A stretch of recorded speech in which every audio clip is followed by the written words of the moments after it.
The ModernJeeper Show, the show about Jeeps, Jeeping, and Jeepers.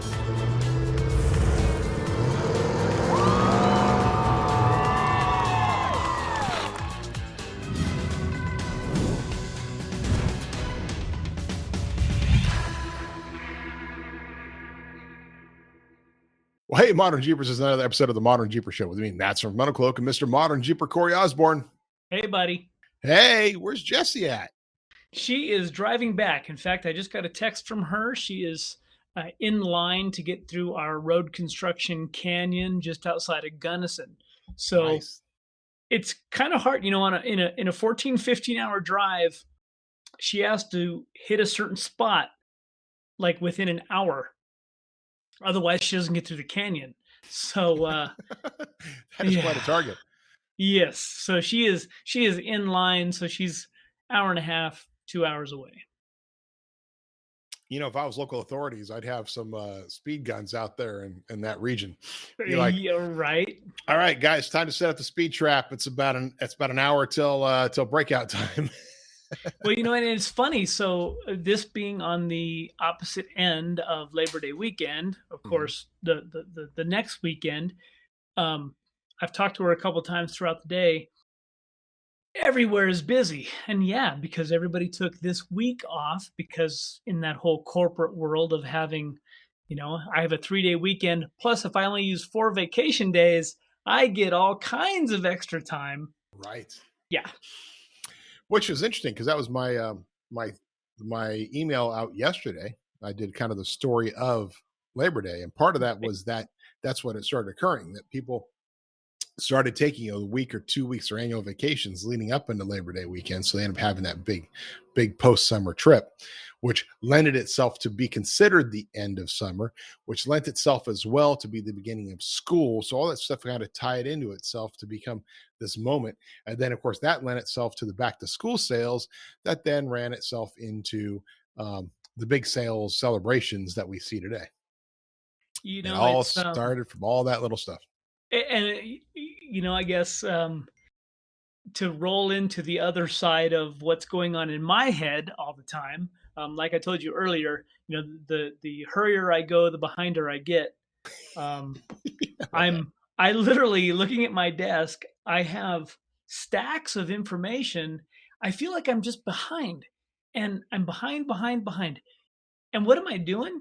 Well, I'm reading, and I'm reading about the past, which seems kind of odd if I'm trying to catch up by reading about the past. Yeah. Don't throw yourself into a tizzy, buddy. Huh. Yeah. Yeah. Well, it's funny. I think I want to put that on a shirt. The hurrier I get, the hurrier I am. Go. The hurrier I go, the behinder I get. Yes. That led me to think, well, does that mean if you really speed up to the end of life that you actually would take longer and live longer? Huh. That's an interesting thought. I'm not going to test it, but yeah, right. But that's the guy who like lives life in the fast lane, and he's 85 years old and just seemed to go smoked all his life, drank all his life, womanized all his life, and sure enough is still around. Kind of like old. I think I've told this story before, but my wife's uncle, his father lived to be like 105. Old Russian guy, came over here after the Bolshevik Revolution, and then served in our military and served this country well. And even when I met him, he was like 99 years old, or 99 or 100. I think it was his 100th birthday, because I dressed in my my military uniform for him. And they actually had to lock his room at night because he kept finding him in the room, and he's in a care home. This is like, he's 100 years old in a care home in a wheelchair. And they kept finding him crawling into the beds of other women in the care home. Huh. At 100 years old. Well, good for him. Absolutely. I hope I'm there. Right? Hey, I'm old, so I don't have an excuse. I'm old. Right. That's my excuse. Exactly. Try to stop me. It's been an interesting week, and I know you guys with Labor Day weekend, and we had a huge sale over the weekend, and as we were getting ready for the podcast, throughout yesterday and today, I was thinking about what have I been doing? Um, and it's pretty dysfunctional. And as our listeners know, usually when I'm traveling a lot, it takes me a little while to get back into a routine. Um, and this time it's been no different. But I feel like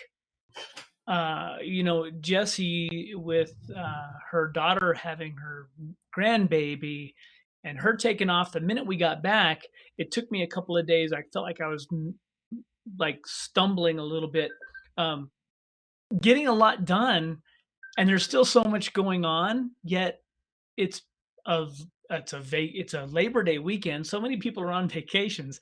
Traffic just to go to town is ridiculous in Western Colorado right now, as I'm sure it is everywhere. It's getting hot again. We've had this storm going through the east, which messed a bunch of people up. Um, yeah, the CTI trailer got its last hub assembly changed out. Uh, I think I have my sprinklers are fixed. I can be gone again.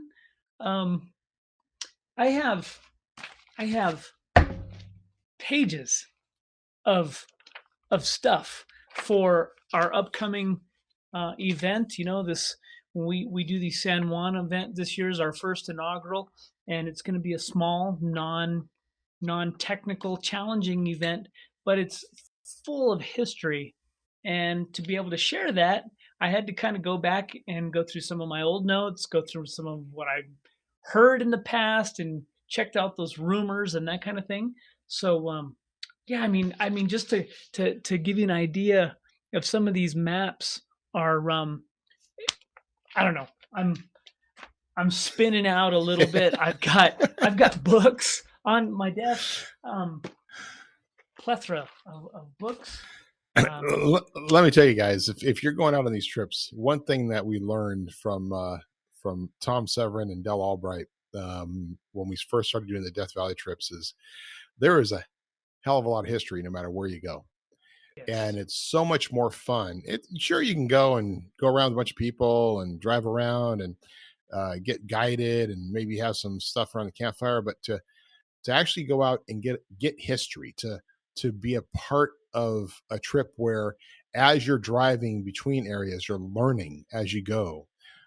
You're being told and taught. I mean, no offense, but the number of times I went through the Rubicon where I was on some guided trip, there ain't nobody telling me, like when you come walking up to Arnold Rock or to Walker Hill, there's nobody standing there saying, "Hey, you're about to go up Walker Hill. You're about to go. Hi." There's somebody guiding here going around Arnold Rock. There's nobody, nobody telling you nobody this is Arnold that Rock stuff. Yeah. So why is it named Arnold Rock? It's fascinating to get a chance to learn, and that's just the standard that got set for our Death Valley trips. And Corey has done an incredible job of embracing that and becoming that guy. In fact, Jeremy Rowan, the first time he went on a trip with us, he decided that he's doing that now on his trips for Outlaw Jeep Adventures. Right. And so you get that extra bit of history and knowledge and understanding about where you're going and where you've been. So the fact, Corey, I had no idea you were planning on doing that with the Colorado trip too. Well, it's interesting. Being my past life, of course, I ran a title insurance office in Uray and Telluride and Montrose, and we insured mining claims, and so I knew a lot about the mining history and how it became. And of course, living here for the last 40 years, we hear stories when we go up on the trails. But you're exactly right. The first couple of times I did Rubicon, I didn't know where Walker was. I didn't like all these names of these places that people have been going there for the last 50 years. I didn't know what they're named or why. So what started this was a year ago. We went up and I went through the Red Mountain Mining District and I started telling stories, and I thought, where did those stories come from? And it was stuff that I had heard just from other people being in the area. And so it caused me to kind of go back and go through some of the historical stuff. It's just amazing to me, and I think my fear is that we're forgetting, and it's why I enjoyed Death Valley so much. Guys like Del and guys like Tom that have told these stories, and it's part of what they know, and to get to share it with somebody, guys, there's so much history and stuff all across the country. The new Jeeper, they're gonna go and they're gonna do a trail and they're gonna go, that was a really great trail. Yeah, but do you know why it's there? What do you mean? It's a Jeep trail. Um, I'm gonna step away from my computer real quick, just because I just pulled this out of the closet and I had forgotten. We get to we're so old that we don't even remember the stuff that we have. Or you have too much stuff that you lose track of. Or too much stuff. Yes, this is a Moab, Utah bandana that actually was signed by our buddy Rick Russell down there. Oh, you have his sign. Nice. And it's got the GPS coordinates for all the trails in Moab. And again, what happens is we go out to Moab and we follow some guidebook and we go run a trail. Great. I did that trail. Well, what'd you learn? And I don't know, maybe it's because we're getting old now and I feel like I have to learn something or at least pass some information along to somebody. Well, we forget that the first time you do a trail, man, it doesn't matter. You're just focused on that trail too, right? A lot of times, the first time you're through, you're just like, holy crap, I can't believe my Jeep just did that, or wow, look at that, or wow, this is cool. Look at the scenery and look at But there are stories there too. So what we try to do is we're not distracting you from the experience. We're enhancing the experience by there are dead times between obstacles. There are dead times, like especially in Death Valley, when there's a lot of driving, sometimes we do between trails or between areas because it's such a wide advance. To be able to that from the very beginning, from the very moment you leave the town and start going out there, you start getting stories and tales, and places like Death Valley are so steeped in history. You have no idea really how much Southern California depended on what occurred in Death Valley. That without Death Valley and without the men and women who either one were driven by greed and a desire to do stuff or just pure craziness, did things in Death Valley that benefited the Southern California that we know today. And it's just there's some amazing stories out there. But now to apply that to someplace like the San Juans of Colorado, that's going to be incredible. Applying it to different areas that we do things. I think it's an amazing way to do these trips. Well, and we were just out in West Virginia with the Expedition 3, XBDN 3, and Milestar, and all those folks, and spending time in West Virginia and learning about some of that history. And it's funny how much our country has relied on mining and agriculture. And in the early days, that's why people went west, and they followed silver, they followed the gold rushes. That's why the West exists. So to now go out there and we drive through these areas, we don't even get why we're there. Like we want to conquer a trail because it's really extreme or it's tough. And I'm fearful. And thanks to Dell and Tom and guys like Payway and all of these and Rick Russell, where are the old four-wheelers going to go? I hope there's some obstacles in heaven. Now I know. Yeah, for sure. And I get you get to choose what rig you get to have, right? Like, yeah. What do you want? I want that old YJ on 38s. Thank you very much. Yeah, what right. do you want in heaven? Yeah, it is pretty incredible because these guys, especially the stories and the way they do things, I'm just glad you're doing it. It's very impressive that you're taking the time to build these stories and to build some things to be able to use out there on the Colorado trip. We're seeing registrations come through. We've got a couple more available. I know we just had a cancellation, unfortunately, because of health reasons. So there's another spot available there. But it's going to be, I think it's going to be a fun event. And again, for all of my friends out there, no, I won't be there because I went and did something stupid and hurt my leg. And yes, I probably could make it out there in time, but who knows? Are you on your next cast now? How? No. The 14th I go in. So Tomorrow's my birthday, and then Thursday is my wife. So actually, for all of you, we're recording this on Tuesday. So September 8th is my birthday, which is Wednesday. Thursday, when this goes live, is my wife's birthday, the 9th. So keep it easy that way. Although it does mean I get a birthday and she gets a birthday week. So it just kind of works that way, right? And I think I've been talking to her about trying to flip those, because I feel like my birthday is always spent trying to get ready for her birthday. Because, you know, I'm not proactive. I don't like prepare last week and then I can just relax this week. I'll just deal with it tomorrow to deal with what I need to do for her birthday, which at this point is all about the kids, because we don't give each other anything. I don't need anything. In fact, I'm trying to get rid of stuff. Yep. And I'm actually thinking about doing what you did at your mom's house for friends. Like, hey, friends, come on over. Have at my stuff. If you want to take something, go ahead. I mean, if it's, I probably won't miss it. But you know, so we do that. So my birthday coming up. But anyway, not sure where the heck I was going with this. Oh, well, no, on the 14th. Okay. On the 14th, I get my cast removed and actually meet with a doctor, and then I'm going into the boot. Oh, gotcha. And then in the boot. And then I'm not quite sure at what point physical therapy starts, if it starts at that point or what the practice is. But I'm sure it's at least another month in the boot that includes physical therapy. Yeah, because your boot will give you way more flexibility in your ankle flexibility. Right. So I'm guessing it is. And that's not sure it's a good thing or not, because obviously with the cut, with the cast, it was 100% no flexibility. Right. All they're trying to do is get position it. So yes, I am looking forward to that, because, you know, casts are an interesting thing. So, but you know, you guys can see in the background here, see my little iWalk, which is again the game changer of the world. The iWalk hands-free crutch. I will pound the sand for those guys forever. They're incredible. I will beat the drum. They have done. It's a great product, and I'm getting to the point where now I can actually walk around. We were looking at a house on Monday, and Labor Day, and it had some hills to it. I was actually kind of going down the hill a little bit and up the hill, and you know, trying to dance with the kids over on Sunday, little dance party with the kids, and I was trying to dance with it. Right. Of course, the wife yells at me and tells me not to hurt myself. Yeah.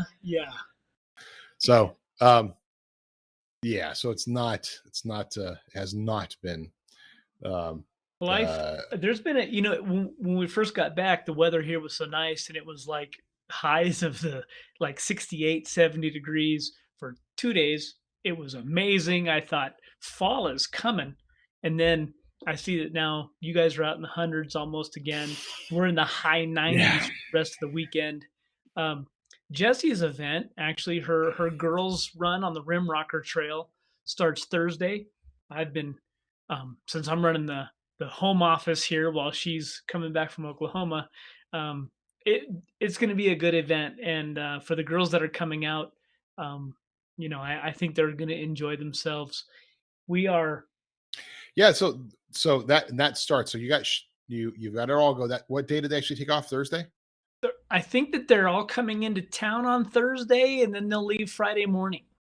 Oh, nice. Yeah, they're meeting here Thursday night. I do know that. And it's kind of cool. It's some of the, some industry folks. There's Bartek, Rachel and AJ will be out here. We've had them on the podcast. We've got quite a few who's who of the women Jeepers out there that are pretty visible and whatnot. It's going to be, they're going to have fun. And it's going to be hot. You said Rachel and AJ are coming out? Yep. What's AJ going to do? Hang out with you? He's going to hang out with me. Nice. Yes. Nice. That's cool. Yeah. Well, you guys can talk about building barns. Right. Yeah. We've got some plans. We're capturing some video for an upcoming music video. While they won't even know that we're out there. We're going to kind of go a different route and be able to fly a drone where they are. So nice. Do a little stalking, it'll be good. You guys going to be spying on them. Little stalking, drone flying through at night. Yeah. What's that sound? Yeah. These women are mostly armed though. So I'm afraid of that. Is this a multi-date event? It is. So overnight. Cool. One night up on the trail. Nice. So you're actually going to be there. Well, you just said they're all armed, so they don't need protection from us guys. Oh yeah, They'll take care of themselves. Being with them would be safer than hanging out. Nice. Well, that's cool. I look forward to seeing how that all comes out. That's great. What another great trip. And man, there's so much going on. There is. I'm blown away. The amount of traffic that's in the Western Slope right now is amazing. Trying to come home and get things organized. You were talking about having a giveaway at your house, and I actually went to our metal recycling place early this morning. I took them 267 pounds of steel that I just had sitting around. What? Like what? Like drive shafts and stuff like that, or what? Tie rods, an old rock slider that was bent all up, miscellaneous chunks of steel that we've cut off Jessy's Jeep, and she kind of hauled around. That whole yard cleanup thing. And by the way, you take that steel back to a recycling center, and I got $13, and it paid for my lunch. How many pounds got you $13? 267. Got you only $13. Maybe it was like $14.13. Dude, it's like a penny a pound or something. Out here in California, my wife gets that for like 10 bags of cans. Well, aluminum is different. Aluminum, that's high dollar. Yeah, there were some guys bringing in buckets of. It cost you more. It cost you more in gas to take that stuff there than you got back. Yeah, but you can't just throw it in the trash. That's wrong. Buried in the ground and call it an experiment. No, they'll smash it into one of those cool little cubes and throw it on a truck and haul it somewhere. Melt it down. That's craziness. Create some more steel. Well, that's what you should have done. You need to put a little smelter in your shop and start like making your own stuff. Like, be like one of these shows. I don't know if you ever watched it, but there's one at like I forget what it's called, but it's like Knife Master or something like that. Forged in Fire. Forged in Fire, yeah. And sometimes they take like scrap. Yep. You have to figure out, here, you can take apart this car and figure out what parts you want to use and what are you going to use. You're going to use a meltdown and make something out of it. Like, that's what you should have been doing. What's that? That is Corey's fully custom, made on his own Jeep. Every piece, every part. All of it. I forged all of it. Yeah. All of it. Forged. No. Yeah, between Holland Steel, let's see. I went and had my eyes checked today. First time I've been to an eye doctor in 17 years. Wow. Yep. You still got good eyesight? Distance wise, I had custom PRK eye surgery. Uh-huh. My corneas are too thin for LASIK, so they couldn't make a flap. So they did the correction directly on the eye. Just over 17 years ago, I still have 20/20 vision. Wow. That's pretty impressive. But I need readers because as we get older, well, that's what happens. Yeah, we get older, we're told we need readers. We read readers, and we get worse because we're using readers as opposed to using.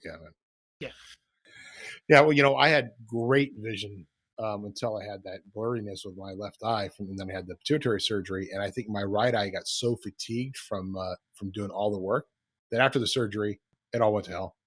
I still have pretty good distance vision. I can see fine for distance, but man, I used to be able to look and I could read everything and all this stuff. Now I got my Ben Franklin readers. Oh yeah. Yep. There you go. Little Professor Breaky. So I'm 1.75s, which these are 1.5s, and I thought they were fine, but the doctor said no. 1.75s, you'll like them a lot better. I'm like, oh, okay. I'm only at one, just based on the distance where I usually hold stuff, right? But that's when you walk up to somebody, you just have to back away from them and go, let me take a look at you. Right. Or you're doing this thing. Oh, yeah. How far can I get a restaurant menu away from my head? Right. So what the hell are we talking about? I don't know. It's been one of those weeks where we're trying to play catch up. I mean, I'm still going through some of my mom's stuff. I found this book that was published in 1909, I think it was, and it's called Thoughts for Those Who Think. Thoughts for Those Who Think. And that's like, Yeah. I want to write a book that's called Thinking is Overrated. The hurrier I go, the behinder I get. Yeah. Yeah. Yes. So I mean, read me something. So was that, have you actually reading that book or are you just perusing it? I was just kind of paging through it because it's got a whole bunch of, it's just quotes from famous people, non-famous people. And it's man, it's amazing that some of the quotes from the 1900s are so fitting for today.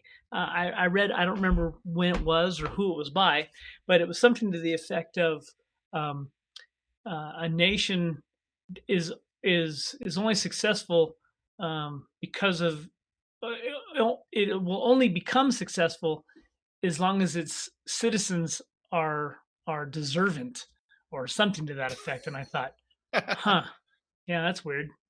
It's good. Citizens are deserving. Great. Yeah, if the citizens are you deserving? In other words, if the citizens are a bunch of idiots, then the nation's going to fail. Imagine that. Never heard that before. Yeah, it's odd. You know, that's with great. What is it? With great power comes great responsibility. And you, my friends, are citizens of this country. And guess what? You have great power. That's what the great thing about a democratic republic is. You have great power. That's right. And you need to use that great power, but responsibly, which also means educating yourself, being a responsible citizen, knowing what you're doing. That sounds like work. I just found out and it's kind of a thing. I won't share specifics, but someone I know passed away today from COVID, and I know them through a distance through others, but there was a general refusal because of the political leanings of the family to do anything other than that which was prescribed by CNN, essentially. And I'll leave it at that. There's for deeper to go, but it was unfortunate. There was no willingness to look at any other possible solution because it was a black or white political issue. Wow. You know, it's that whole idea that Orange Man bad. Anything Orange Man ever did is bad. So therefore we're going to upturn everything. Right. Which I just spent a half hour on the phone with a customer who sent me a message. He was a Marine. The reason I'm bringing it up is he's a Marine. And we talked a little bit about his brothers and that whole tragedy. But this guy, he sent a message, he sent a voicemail, and the voicemail is very cryptic. The voicemail was like, I'd like to talk to you about your customer service. And I'm like, here we go. Here we go. When they're gonna have to challenge, it's fine. It happens. Guys make mistakes. So I gave him a call. In fact, had him call me on my cell phone. And we ended up talking for about a half hour. And it was incredible because he wanted a call. He's a customer of Jay at Stomper. And had nothing but praise to say about Jay, had nothing but praise to say about MetalCloak and our customer service and our products, because he had gone down the other path. Like he had bought this Jeep, used, problems with the Jeep, and off the back, immediate problems, but Jay's working to take care of him. But he's a former Marine. And you know, it's just what we're dealing with in the world today. These kind of guys, this is the heart and blood of our country. I don't care what you do in our country. I don't care what your job is, as long as you're contributing to society positively. Fantastic. I love you. And I mean positive. I mean, you could have a completely different political point of view as long as you're contributing to society. If you are simply a sycophant, or you are you live off of the misery of others, I have no place for you. That's right. I have no place for you. And what I mean by that is, if you work for a foundation whose organization, for instance, thrives only when others are in misery, I have no place for you. Yeah. Right? Yeah. The goal of life needs to be for us to be positive and going and moving, which is why I love Modern Jeeper, which is why I love the Jeeping community, which is why I love MetalCloak and what we're doing here at MetalCloak. which is why it's like we can go down these paths sometimes and it's like, man, it's just like the day is getting dark and it's negative and blah, but it's like, man, look around us. Look at what we get to do. Look at the people we know. I'm having, it's because of my leg. I take an Uber every morning to work. I either get one of my employees takes me home or my wife picks me up at the end of the day. But the morning I'm going in with an Uber. Now I can look, that's a pain in the ass. And it costs anywhere from, 10 to 20 bucks each time. But the people I am meeting, the quality and the coolness of these people that I'm meeting every day. Today, it was a guy who picked me up in a Ford Flex, never been in one. By the way, a Ford Flex has an incredible amount of room inside of it, easy to get into and out of. Third row seat, had no idea. It's a great little car. Never would have been in one like that. Great guy, retired, used to do NASCAR, spent his weekend watching NASCAR. We talked a lot about stuff, right? I got picked up by a Sikh in a Mercedes once on Uber. Amazing guy. And only once in all this time I got picked up by a lady who just, she probably was one of the ones that wishes Uber had everybody as employees. I'll just say that. Just a different, amazing people. And even it was still amazing to meet her. I learned a lot. It's an interesting question. And is it, maybe that's I guess I propose the question of, does the Jeep enable us to spend time with others? Or is it others that want to have us spend more time off-roading in the Jeep?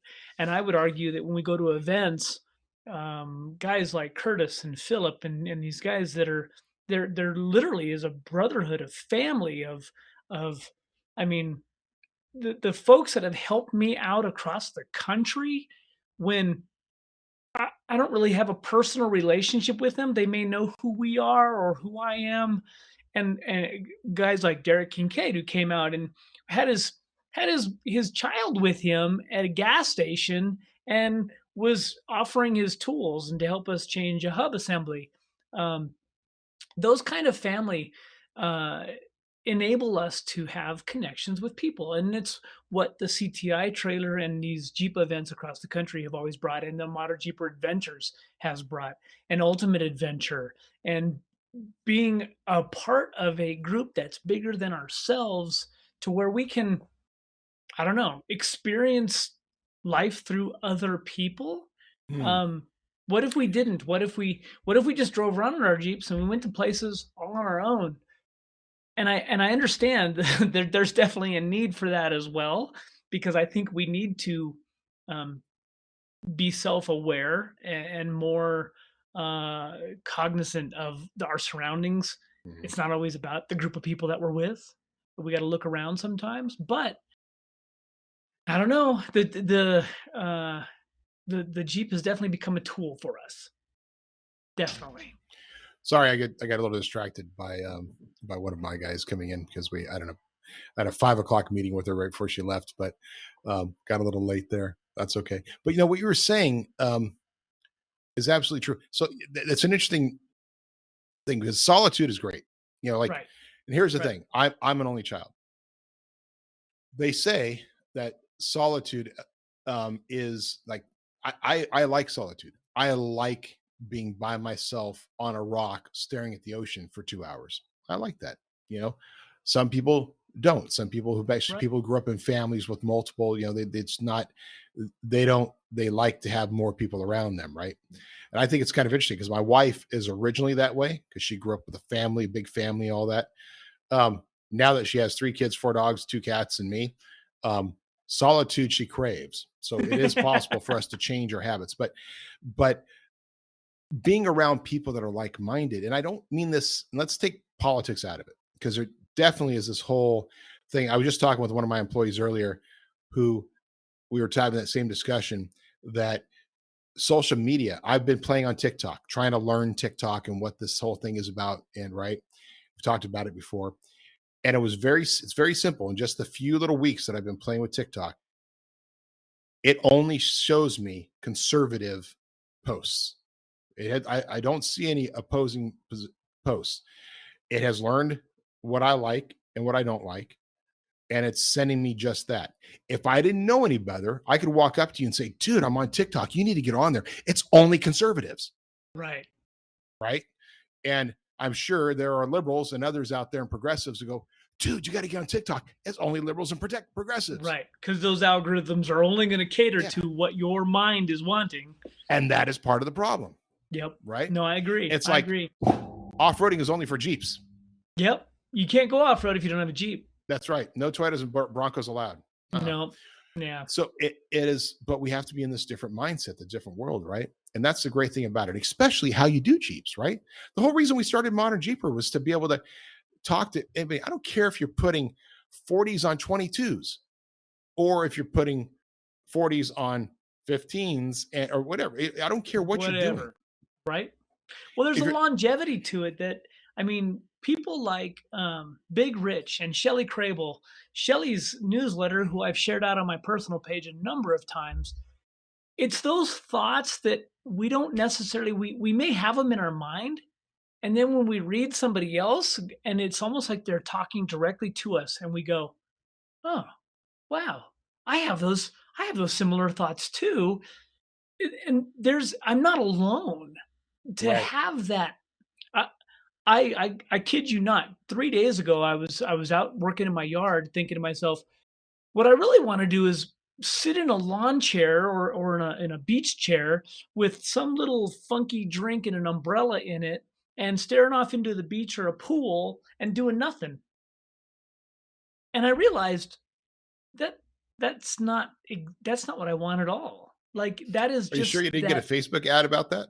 Well, I think it's those images are things that are placed inside us where we think that that's what it is I strive for, right? Well, yeah, because I'd love to just sit in a chair and do nothing. That's not who I am. Right. I can't do that. It might be cool for like 15 minutes. And then I'm like, okay, what are we going to do now? We're going to do now. Yeah. And if there's no people around, well, maybe I will sit in a chair and I'll just keep ordering cocktails or something. I don't know. But when there's others that have something to offer our lives, Jeepers, this is I don't know. Do guys get together with a group of Ford Flexes? I don't know. I mean, maybe they do. Dude, maybe the Subarus have meetings. There are family minivan gatherings. So, and that's what we need, right? It's like-minded individuals. Right. I don't know. I think it's amazing that we have the ability to share our own personal perspectives with one another in the Jeeping community. And so what's interesting about that is, and you see that too in the Jeeping community. Now, the Jeepers that I know and the people that I know and the people that I communicate with regularly and the people that communicate back are like-minded in the Jeeping community on all different levels, right? Politically and otherwise. Yep. But I have been chastised by customers in the past for being a little more open about my political views when they don't share that point of view. And the thing about a company like MetalCloak and others that are growing, there is a point in time where we welcome all Jeepers. We welcome all Jeep types. We welcome all Jeep intentions. We welcome whether you're a hunter or just a mall crawler, whatever you're planning on doing, an overlander or whatever. Everybody is part of the Jeeping community, no matter your political bent. Right. But we have to be able to disagree. I was thinking about the other day. I was actually same employee, same conversation. When I was a teenager in high school, I've been conservative probably as long as I can remember. Growing up in the 80s, I was a Reagan Republican. I mean, I was just always conservative, just my natural bent. And in high school, I was an artist. I hung out with the artist groups, man. We'd be sitting at a diner at 2:00 in the morning, drinking coffee, talking about the fate of the world. Right. But I was the only conservative in that group, but it was okay. We were all sitting there. Our like-mindedness was our art.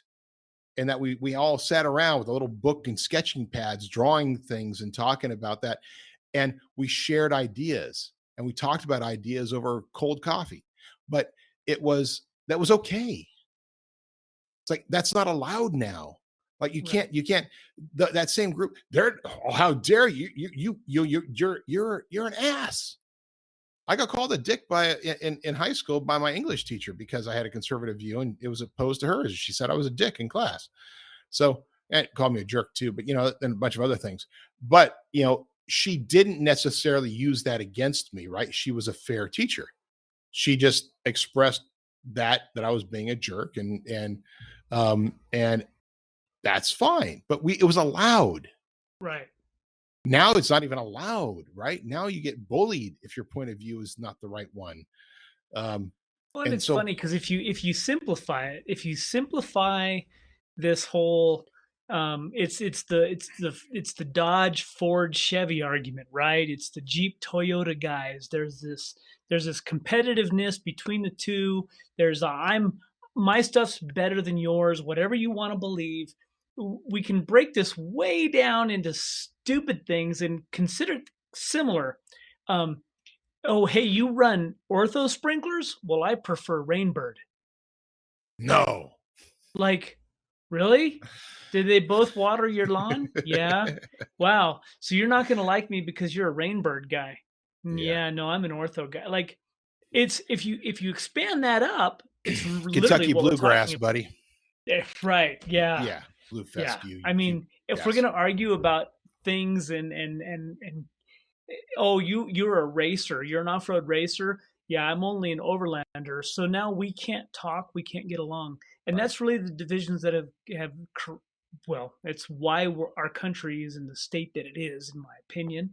I don't know. It's when it comes down to it, listen, we're all Jeepers. We have this incredible chance. We have incredible vehicles. We get to go out and play. And, life of COVID has done one thing incredibly well, and that is teach people that the 9-to-5 grind is not the only way to live. That's right. One of the houses we looked at yesterday up in Loomis area, beautiful home. Acreage is a little small. It's 3 acres, but it's very well done 3 acres. I'm just not really interested in it because of the 3 acres. I wanted more land. Is what they're doing, those homeowners, young homeowners, they have 3 kids. They are selling their house. They're buying an RV, and then they're traveling because the kids are already getting homeschooled. The wife has a job that allows her to do it. The husband does. They have jobs that allow them to do it wherever they're at. They're going to travel the country and see where they end up. They have no idea where they're going to be next. They might end up in Tennessee or Wyoming or Montana or Florida and decide, hey, this is our new home. That's what they're going to do. I mean, and they're in a great position because obviously California home prices are so freaking crazy right now that they have a good amount of money. They'll be able to put it aside and they'll be able to live off that and get a really nice RV and travel. And that is incredible. That's a new world. Now you got guys Jeeping, be able to get your Jeep and just live your dream of your Jeep and be able to do what it is to build that, whether you're a social media guy wanting to build a social media presence, or whether it's TikTok or YouTube or Lightriders or whatever. This is the world we live in. And the beauty of that is you can be yourself. But when people go out there and say, be yourself, don't be an ass. Like, be yourself with respect to others. I love to be myself, but I will defer to other people and their needs and desires many times before I take care of my own, because that is our responsibility. It goes back to what I said earlier. Power comes great responsibility. If you have the power to help somebody else, that's your responsibility. If you have the power to help somebody smile for their day, that's your responsibility. Yeah. Why wouldn't we? Why wouldn't we do that? Life is too short. The fact that somebody I knew, I had met only once, but it had an impact on me, passed away this morning, gives you a different perspective, right?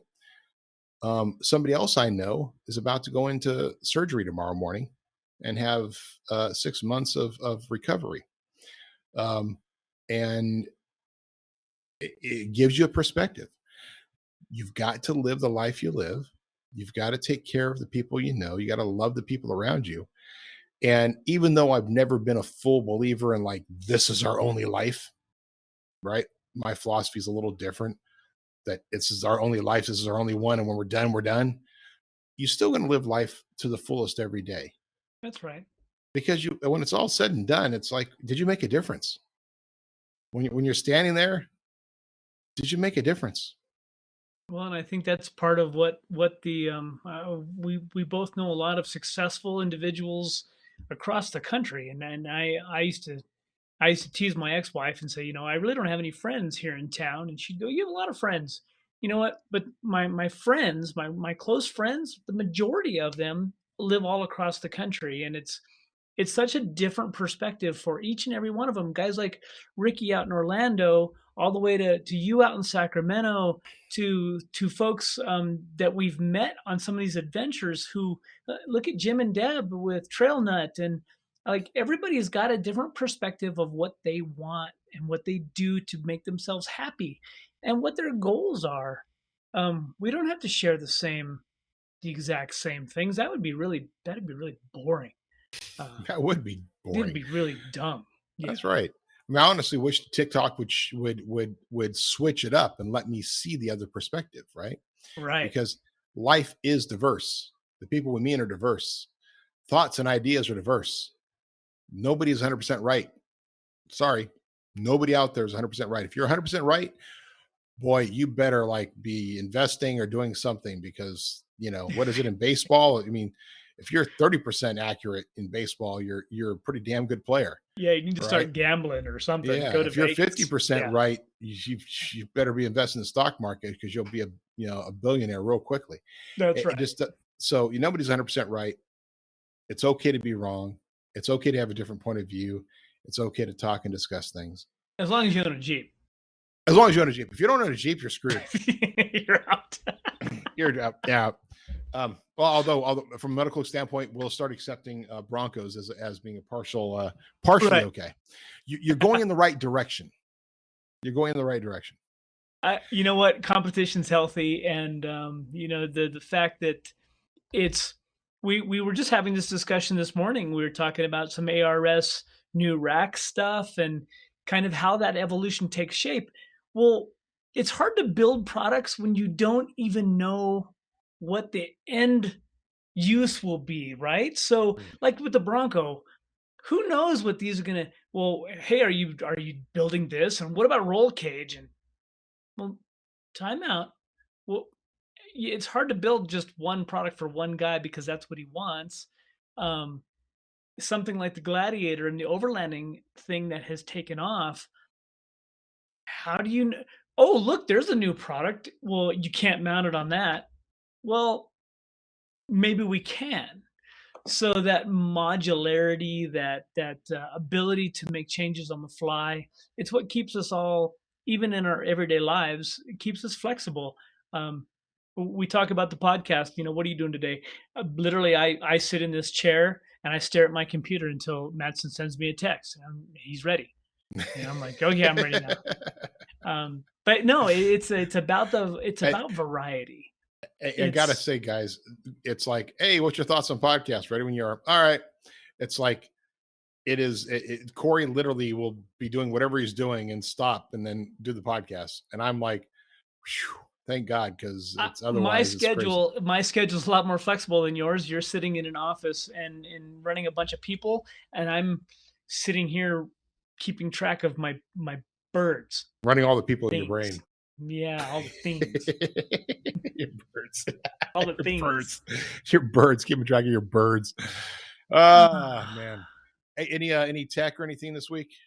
What do I got for tech? You know, so a couple of things after we got back from this last trip that I realized, and I have some GoPros that I haul around with me, and I very rarely ever get them out of the case. And then when I do, it's usually a 10-minute ordeal of me getting back in that mode. Remembering how to use them. You remember how to use them, what's going on with them. The batteries, the charging. And it's funny because I bring them home and I have a bunch of footage. And GoPro's done a really good job lately of using some of their apps and trying to integrate, bringing in some of that footage and making it easier. Man, I don't know a lot of these video guys. We spent some time with Off-Road and Chill, and of course Light Bright and those folks, Kevin and Brittany, they do an amazing job of capturing a bunch of footage and then putting it to use rather quickly. And video editing is still my challenge. So I'm still an iMovie guy. We bring in I've got a bunch of drone footage and this is where that whole, the hurrier I go, the behinder I get thing comes. Because the more I look at all this footage I have, it just makes me feel overwhelmed. And I'm curious what our listeners do. If you capture a bunch of video, especially still photos, I got that. But when you've captured a bunch of video, do you ever share it with anybody? Does it just live on your computer? Do you do anything with it? I'm hoping that we put some stuff out there in some of our stories. I know we're still behind. We're still playing catch up. I think I put some stuff up from 6 months ago yesterday. And it's hard because it does take a lot of time. So I guess for our viewers, I'm curious what you guys do. There are services out there where you can send some video footage off to some site, and for $100 they send you back a movie. Like, has anybody ever tried any of that stuff? I'd love to do it myself because I love the control. But again, I also catch myself spending 8 hours, and I know there were some folks with us at XPDN3, Armand and some of those guys, they captured a ton of footage. There's no video coming out yet. They're still working on it. Right. But are they spending 8 hours a day to create a 3-minute video or a 5-minute or 20-minute? I don't know. Well, and that's what it takes, right? Like right now we have 3 guys that edit videos upstairs in a marketing department.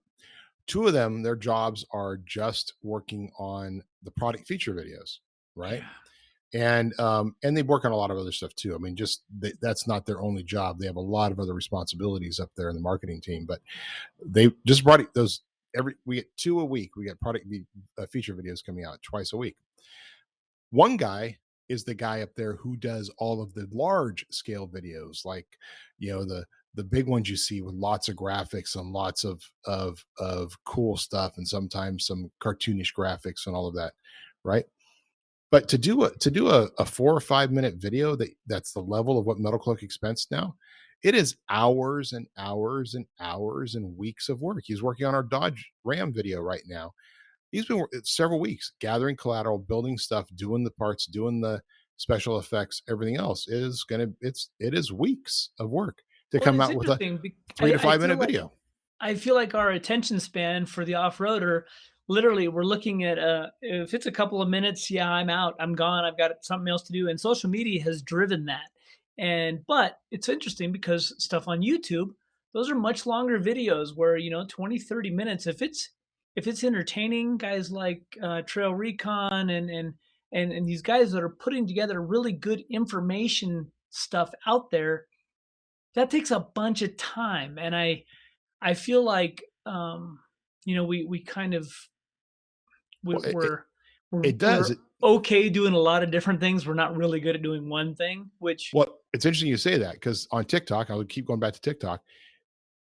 I called it before, and I think I described it last week as the same way. It is channel surfing. I consider it channel surfing. Just the same way you sit there, you click and go next back in the day, right? It's channel surfing. When I come across a video that is long form, because you can do that on TikTok, you can do longer videos. I don't stay around for the whole thing. I feel like I'm wasting time. I feel like, what else am I missing? It's not like I go to YouTube and go, oh, I'm going to play this over on the side. I'm sitting there looking at my pad. I'm looking at the TikTok, and I'm watching this guy do some woodwork and all that. And I'm like, yeah, I'm moving on. Right. Yeah, I'm over it. I want to, where's my information? Where's that highlight? Yeah, I want that little thing. I want that little thing.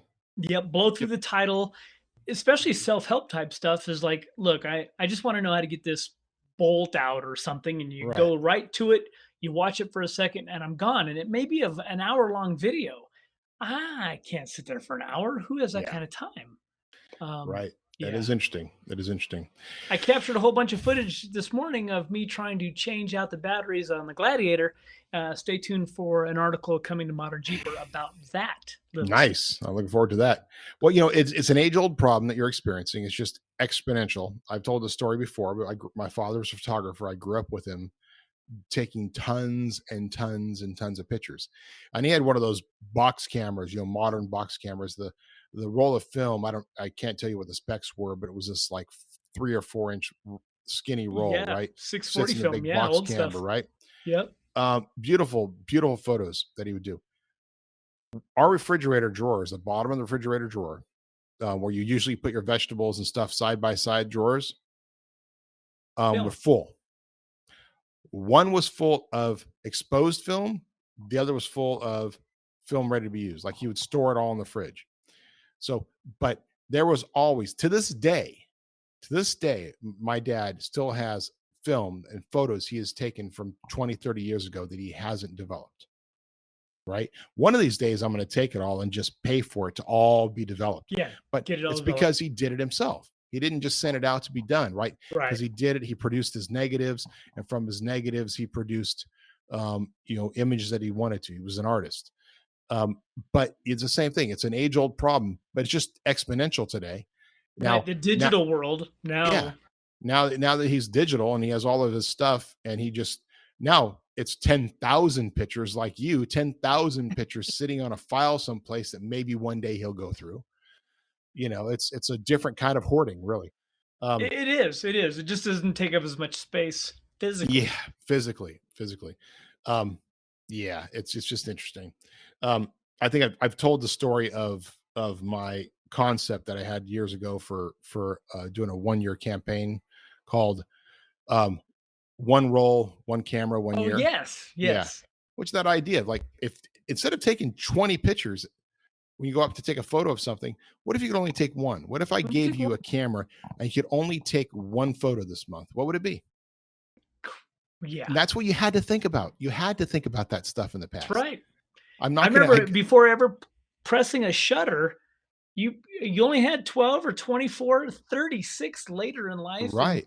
And it's like, man, and it was expensive. You had to get that stuff developed, and I'm going to hit the shutter, click. Okay, well, I've only got now 23 pictures left that I can take.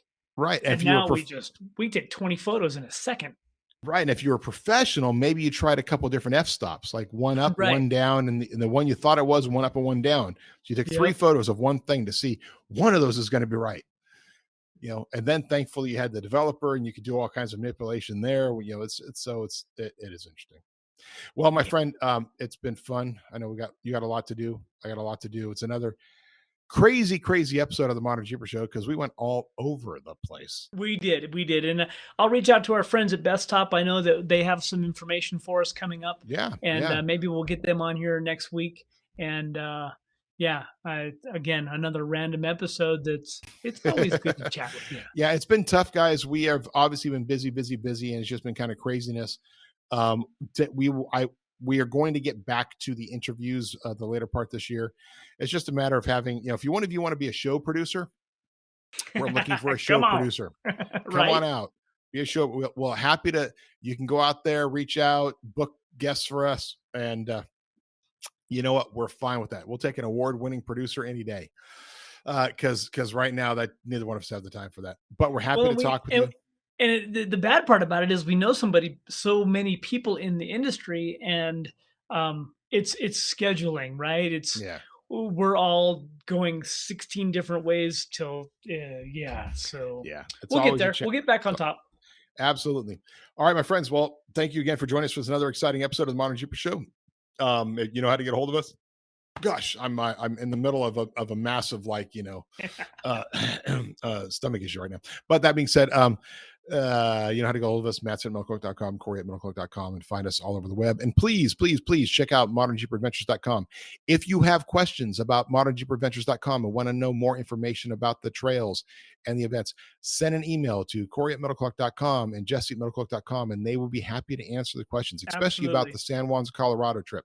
Been lots of questions out there about what you guys can do, and it sounds like it's going to be an easy peasy good run with some fun stuff. but most people should have a great time with it. So Yeah, it's check it gonna be out. fun. Register for those last remaining spots, and friends, we will see you on the trail.